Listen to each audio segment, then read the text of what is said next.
সুদীপাকে বাঁচাতে নিজের বুকে জড়িয়ে ধরল আদিত্য। হ্যালো ভিউয়ার্স, আজকের অনুরাগের ছোঁয়ার সিরিয়ালের পর্বে দেখা যায় সুদীপা আর আদিত্য মিলে একটি প্ল্যান করছিল।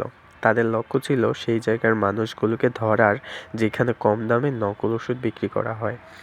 এই কারণে সুদীপা ছদ্মবেশে সেখানে যায় এবং ওষুধগুলো দেখতে চাইলে ওই দুষ্কৃতকারীরা বুঝে ফেলে যে সে পুলিশ। সঙ্গে সঙ্গে তারা সুদীপার উপর হামলা চালায় আর তাকে মেরে ফেলার চেষ্টা করে।